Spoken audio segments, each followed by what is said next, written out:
The story you're about to watch is a tale of unimaginable sorrow.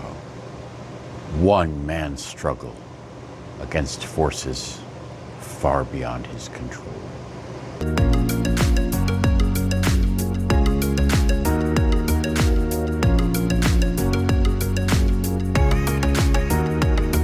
The truly eagle-eyed among you will notice that the sounds you are hearing right now are not the sounds that are coming out of my mouth in this video. That would be because as I started to film this video, somehow, for some reason, my microphone got turned off.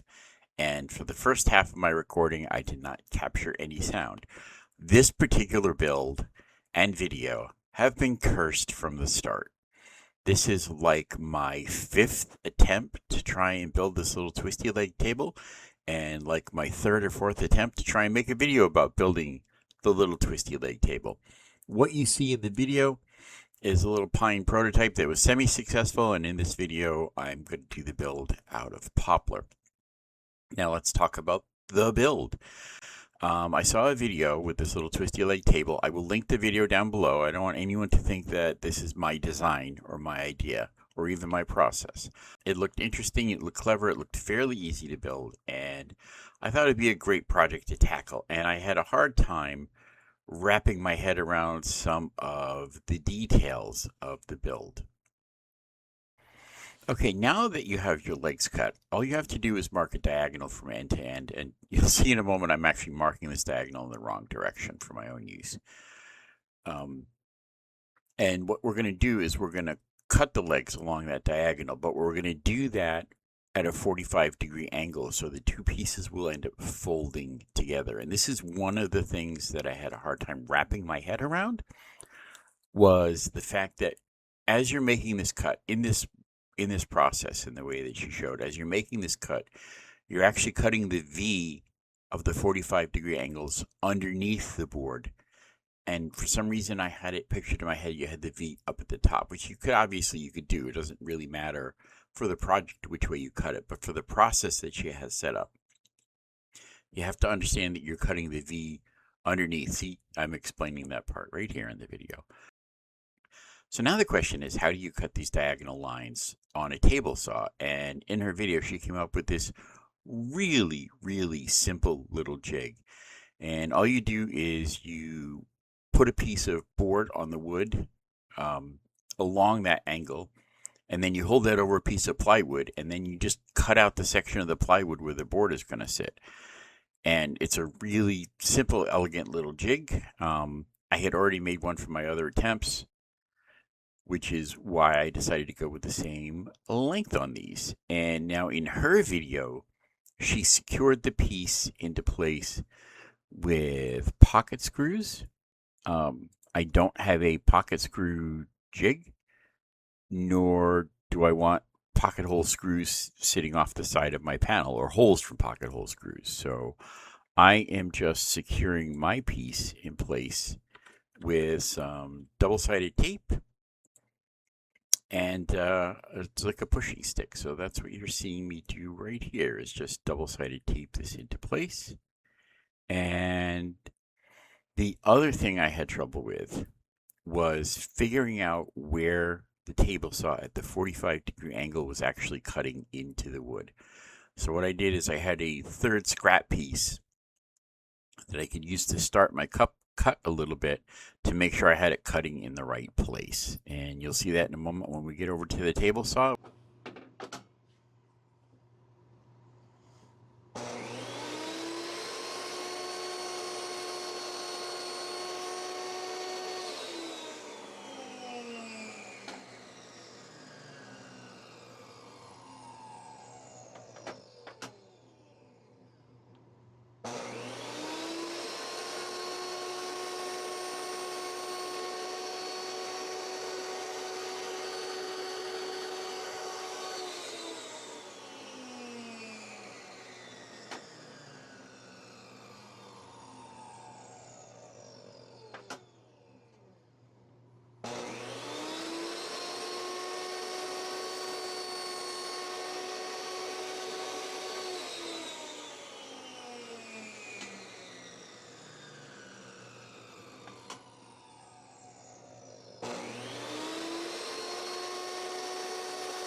And I, of course, marked my pieces A and B so I would know which one is which. So if I did that right, I should just be able to turn this over and put this right up against that and meet the edges. And that's one of our legs.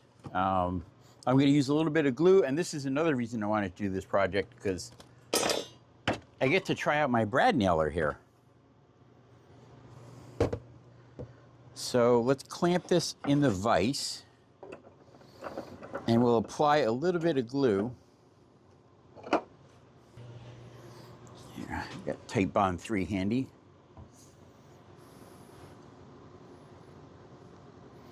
Even though that cap is just completely clogged up. The glue on, in this case, I think is extra because I am going to be brad nailing it. If you were making something like this for a client, then I almost certainly would glue it. You could probably get away with just brad nails otherwise. But of course, that all depends if you don't want nails showing on the piece either. The other thing I was thinking of is you could glue it and then do splines into the 45, and I think that would look elegant. I think that would be sweet.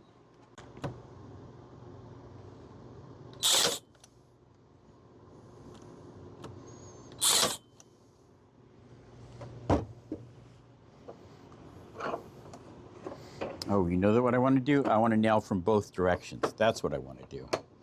I almost forgot that part. Throw a brad nail in each direction.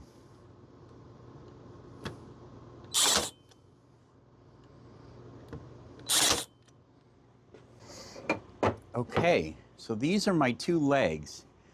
Now we have to trim these ends so when they're sitting up, that'll be flush and square. And this is another thing that I absolutely love about her process, is that you don't have to measure that angle. Let me show you how she does it. All right, and now for another one of my rarely used tools, my miter saw. All right, this is a little awkward on my miter saw because I have to come down this way with it, which is where the motor is, and I really should be operating this with my right hand instead of my left hand. But I can't see how I could do it the other way, is what I'm saying. But all you do is you leave this square, you put this in here so that the angled piece is like this, and that sets your angle for this, and then you just do a little chop chop. Okay, I believe I have sorted one of the things that was giving me trouble with this, and that is, she doesn't make this clear in her video, but when you make this trim cut, this line here needs to be parallel with the base of the saw. So you're cutting this to 45 degrees to this. The way it looks like she does it in the video, it looks like she has it setting down like this, but I don't think that's what it is. I think this needs to be square, lifted up like this.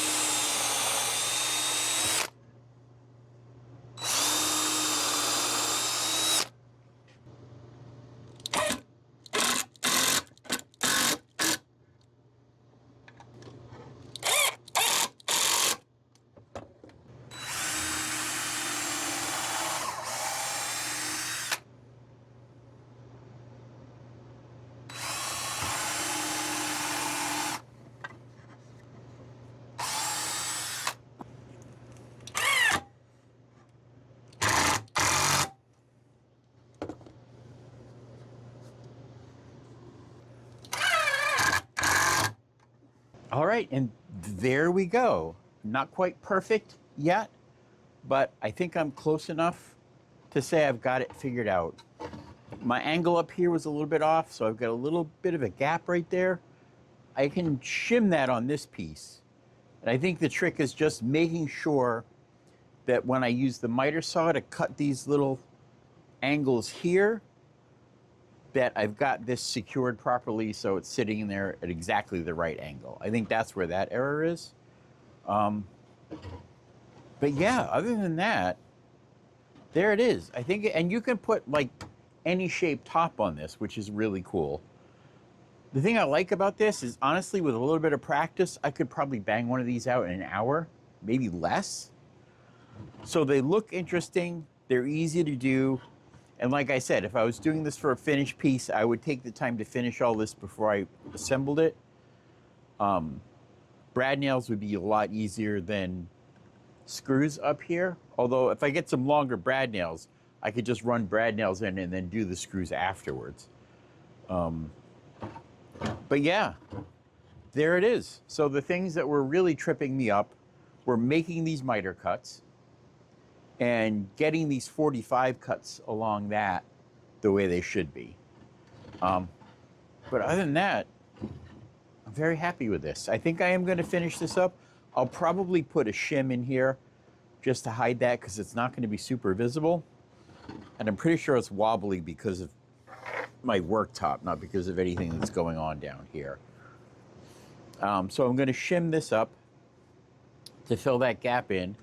I'm going to sand these, probably stain them like walnut or something like that, a little bit darker, because poplar stains really well.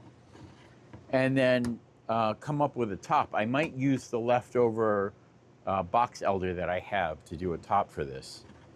And man, you know what?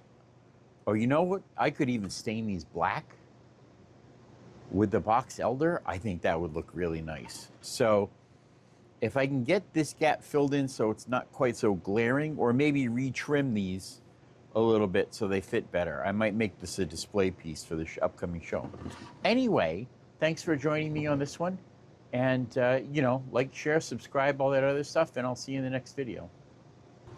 All right, and sometime during all of that, I lost my audio. That's right, I got the video footage, I can narrate over it.